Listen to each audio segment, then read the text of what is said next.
On May 21st, Volume 7 of Need for Speed Unbound came out. There's a buttload of changes, but there are two main ones I want to focus on today. The drifting and the drag racing. Yeah, they did cook, not gonna lie. Especially drifting, but I don't know about drag.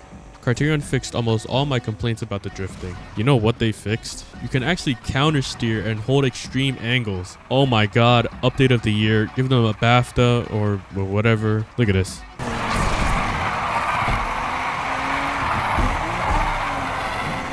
Seriously, this is the best thing they could have added to the game and actually makes me want to play the game.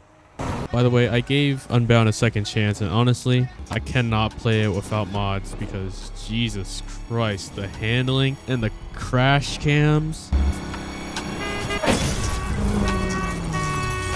You can literally touch a car and you start tumbling 1,000 times and it's a drive away, which is so dumb. Like, either restart me from the crash cam or don't have one at all. There's just no crash cam mod, and it makes it so much better. I don't think I would have gave this game a second chance unless it was for the mods. The Unite mod really makes it so much better and enjoyable. Also, just a small side tangent. Why can't the Need for Speed games be modded with Nexus mods? Like, using the Frosty mod manager is so finicky and like unreliable. I hate that you have to use a mod manager anyway, and like you can't just import the mods into the root file of the game. But whatever. Better to actually have mods than not at all. Frosty mod manager isn't all bad, but Nexus is just a trillion times better. Before I was using the Unite mod and basically marathon the game, I would play Unbound and just be reminded of how good the original Underground games are. And I would literally replay Underground 1 and 2 until we're both completely done. These games are iconic because in the modern games, they always add the hero cars like Rachel's 350 or Eddie's Skyline, the player's Beamer, the M3. The Polestar, which was the only original hero car that I actually like. These games are so iconic that they based the entire Volume 7 update on the Underground series. Well, let's take a journey back to 03 and 04.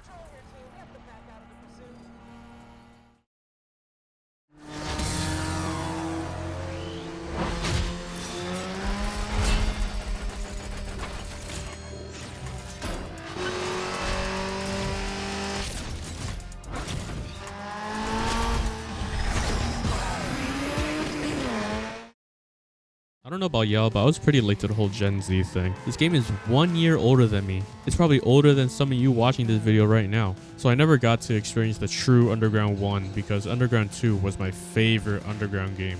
But let's forget about that and travel back to 03.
Hot off the tails of Fast and Furious and Too Fast, Too Furious, the games could not have come out at a better time. These games came out right at the height of the tuner stage with the car scene. I watched the Fast and Furious series till like Fast 5, and they were alright. Like, they were just dumb action movies. I watched Furious 7 to 9, and I don't know. Fast 5 was, I think, the best, but I haven't watched them in a long time, so I don't know. I might be clouded with nostalgia. The Underground series, however, is not. These games hold up today. Well, some things don't hold up.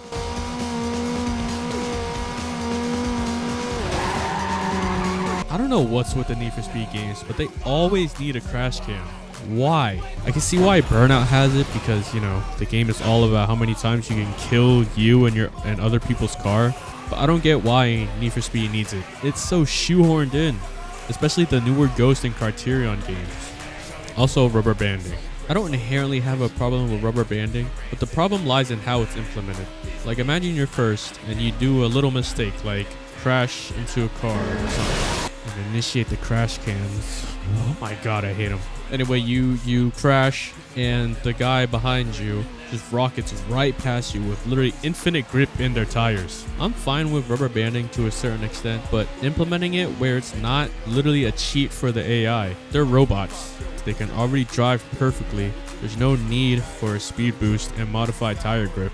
It's entirely up to RNG if you have a good batch of racers and the traffic doesn't go right in front of your face every time you drive or turn a goddamn corner. Another issue I have with the game, which is, you know, just a minor nitpick, is why are some races more than 3 laps?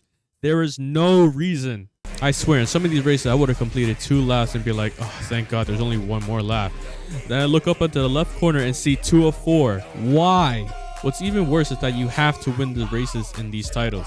So if you mess up at the last second of a 4-lap race, you have to restart the whole race, which means you have to do 8 laps. I'll give Unbound a piece of credit. You don't have to be in first place every single race, and you're not expected to. Well, years of indoctrination tell me that in order to win, I have to be in first place. So I'm prone to restarting every single race in Unbound till I'm first.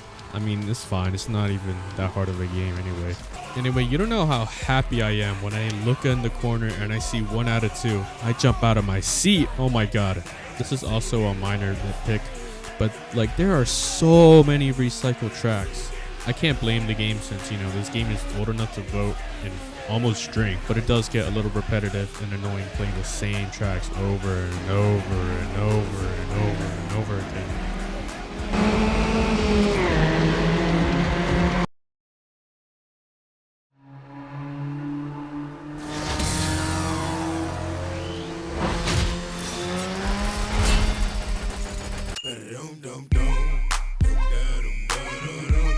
Once you start the game, the first thing you hear is and I'm pretty sure that's engraved in some people's minds. And you start the game in underground mode, which is basically just career mode. The game begins and it shows the car wet and some chick drags her finger across the car. This already kind of sets a vibe for the game. Underground midnight racing. I don't know if this is the first, but this game must have popularized it. You start off with a fast ass car and then the game humbles you with a normal sedan of the time period. Another tangent, they try and replicate, oh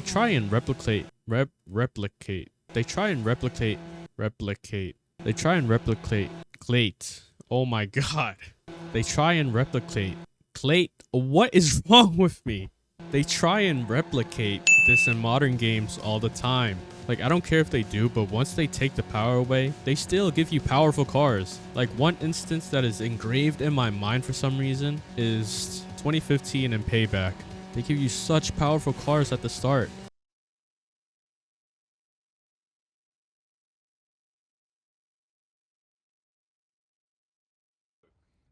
Honestly, I would probably pick...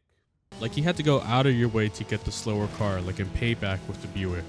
Anyways, this starting car is so cool. I always thought it was like a Supra, but it says Honda, so I think it's an NSX. I don't know though.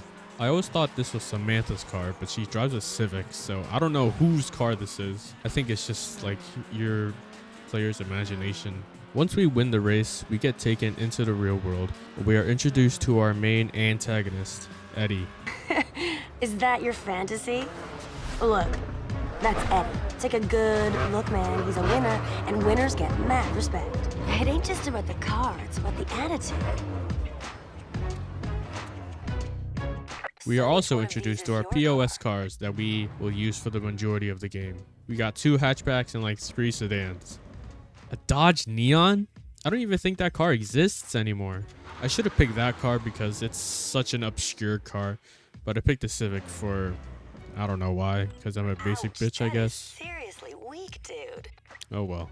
Oh, and my game's cutscenes are in Russian, but the rest of the game is in English. I don't know what happened. Let's just deal with it. Все это туфта. Такую байду любой может купить. Поверь мне, тебе это не упало. This game looks great, right? Could you believe that this is on the PS2? Well, it's not, but it did look like this when we played it on the CRTV. I'm playing this on PC with graphic mods. This game doesn't really need mods besides like widescreen support and better gamepad support, but that's about it. The graphics didn't age that badly, and the only things that didn't age well are the controls and the rubber banding.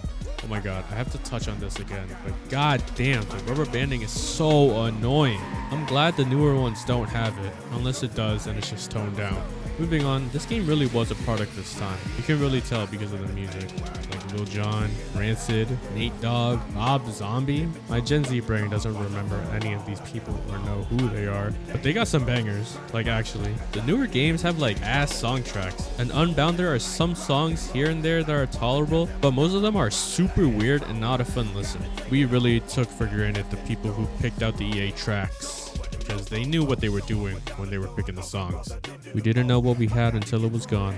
I might not know any of the people in the soundtrack because I'm too young, but they got some banger songs. They have a huge array of songs like hip-hop, rap, screamer, rock and roll, metal, all that. There's also a whole bunch of advertisement in this game. If you keep up with the news, gaming specifically, EA is trying to put full-on TV ads in their games when it was fine in these games. Like there's Pepsi, Virgin, McDonald's. I'm sure there's other ones that I'm missing. There are so many car brand mods like BBS, Jackson Racing, OS, Nux Express. Literally so many aftermarket brands. EA, take notes. This is how you put ads without it being intrusive. It's ridiculous that EA already figured out the ads in their old games, but they're messing it up in modern times. Goddamn Aussie suit.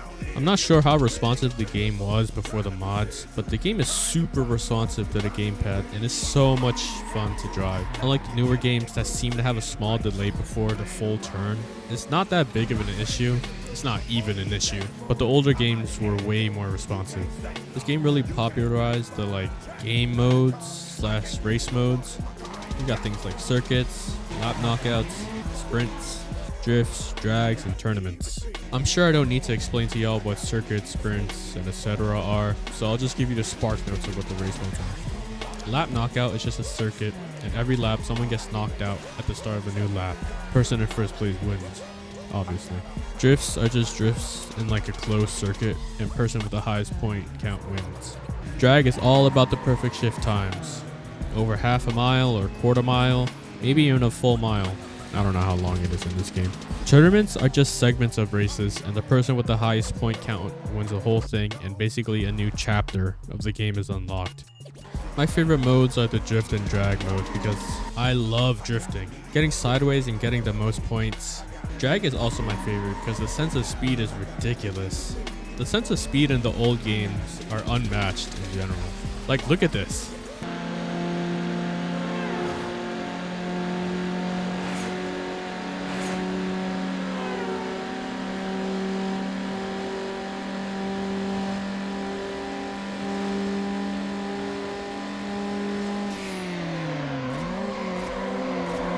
We're going so slow, and yet because of the motion blur, because of the sound design and things whizzing by, it seems like you're going Mach speeds, especially once Nitro is introduced to the mix. However, one gripe I have is that it's almost impossible for me to shift off the line in the perfect moment. It's almost impossible for me to perfectly shift off the line because there's literally no way of telling when it's gonna stay in green. And the way you rev your engine is super weird because there's this weird delay when you rev it. It's hard to explain, but to the people that played the game knows what I'm talking about. I know it's a skill issue, but it's just something I wanted to put out there. I think this might be the first game where they were really adamant on the progression of the story and how good your car becomes. A GPS style of the map pops up and you get to choose what you want to do first, and once you finish all the races, a tournament pops up and you have to do about 3 to 4 races until you win. Honestly, there really is no story. You just want to beat Eddie and be the best underground racer. You beat Eddie and get the girl, I think? You won!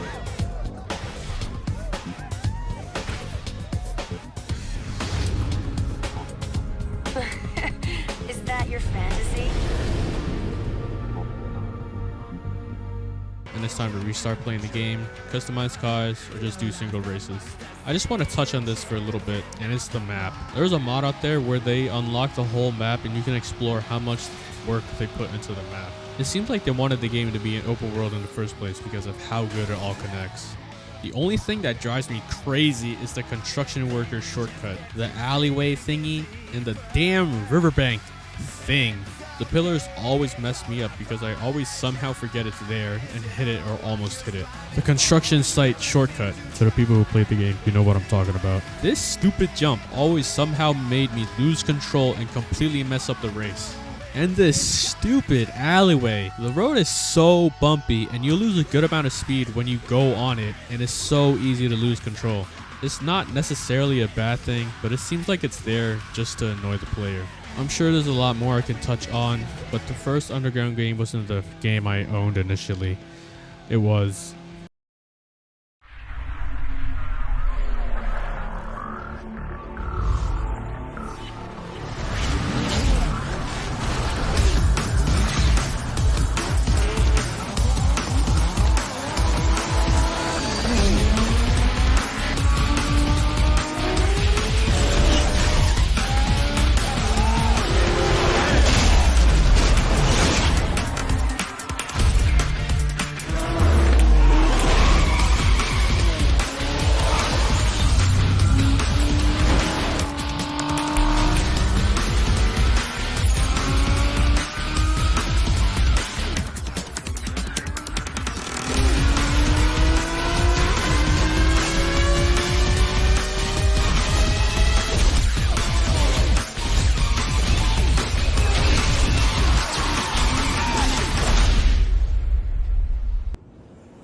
Need for Speed Underground 2.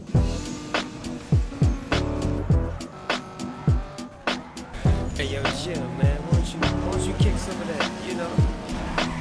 The sequel to Underground 1, and it's objectively better than Underground 1. Came out November 9th, 2004, so I am a month and 4 days older than this game, which is insane. Again, this game also came out in the perfect time. This came out a year after Too Fast, Too Furious. The early O's really were the year of the tuners. This really is a true sequel. More cars, more brands, more customization, an open world. PS2, open world in 2004.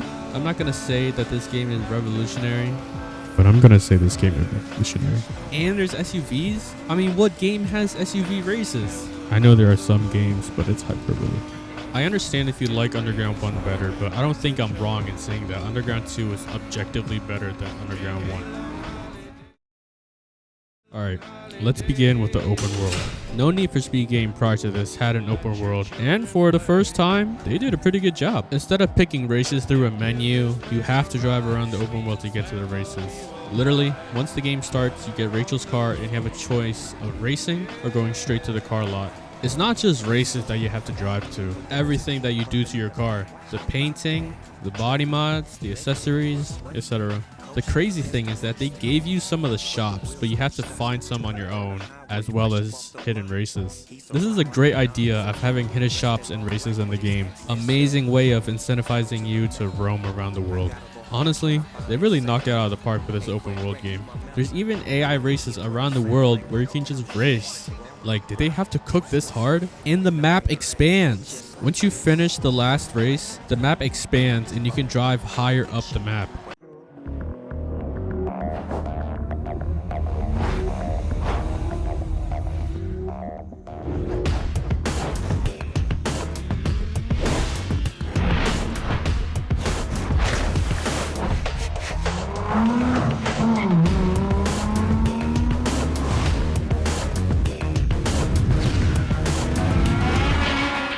Heights, I think it's called. Can you believe that this game came out on the PS2? This game paved the way for all of the modern Need for Speed games to go about races.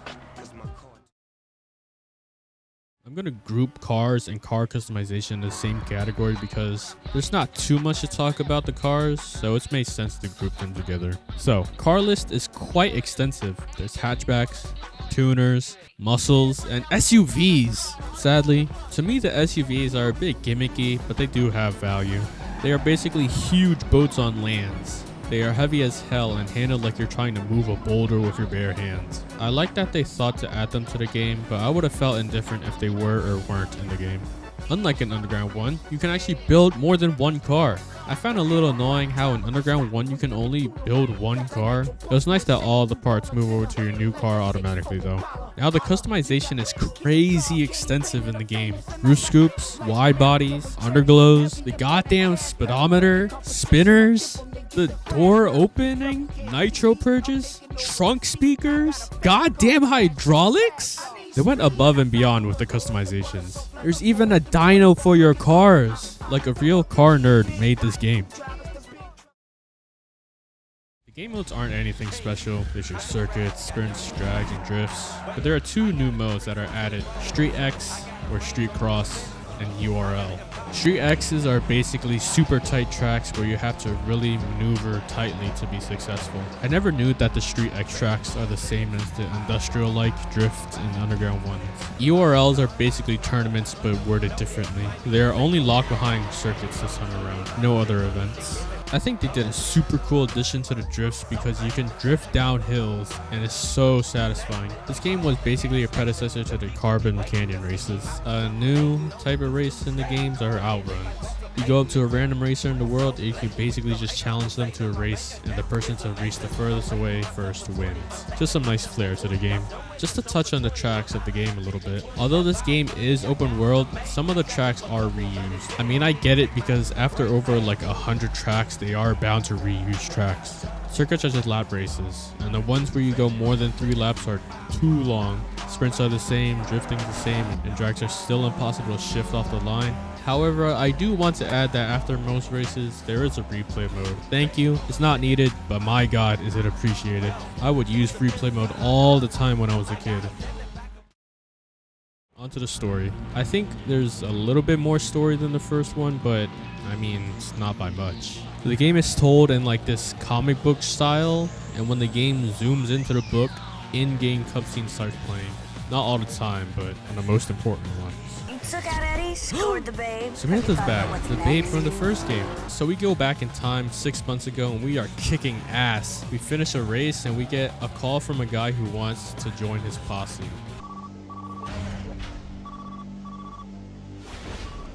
We like what we see. There's room in my posse for you, and I ain't taking no for an answer. What's it gonna be? He basically forces us, and when we try to run away, he demolishes us with his Hummer. Fast forward to present day, and we are on a plane to Bayview, and we meet our next babe, the Nissan 350, I mean Rachel. God damn, this Nissan looks and sounds amazing. I'm not sure, but I'm assuming that we are playing as the same character as the first game and we basically just move places to race. A clean slate. It seems like everyone is taking money under the table to race in these places because we get to race in like an airport and in a stadium. A story is not expected to be good in a Need for Speed game, but it's fine. It's not like we were expecting a good one anyway. They talk about sponsors a lot in the game, and they are really important because there are so many brands in the game. Continuing on with the story, the main antagonist, Caleb, works with a bunch of guys to take us down, and obviously they can't. He has this girl, Nikki, try to take us out, and we beat her ass. Check it out! It's the Big Daddy champ from up north. Nah, man, can't be. Looks more like a chump than a champ. So you're what all the fuss is about? Don't look like much to me. You got that right. You haven't got a chance, hero. On or off the track.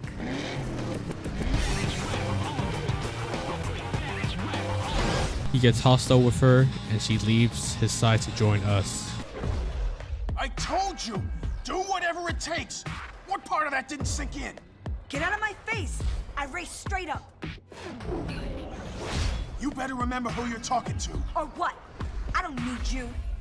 Oh, really? What are you gonna do without me? You're nothing. It's only a matter of time before I run the whole show. And maybe I'll make sure you don't.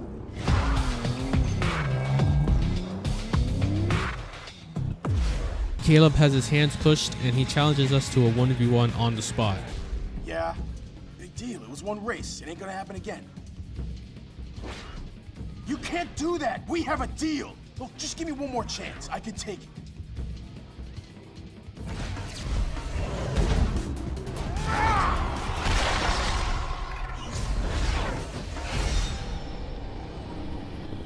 You're nothing but bad luck. I took you out once, and I'm gonna do it again. I'm calling you out. Right here, right now. Everything on the line. You down or what?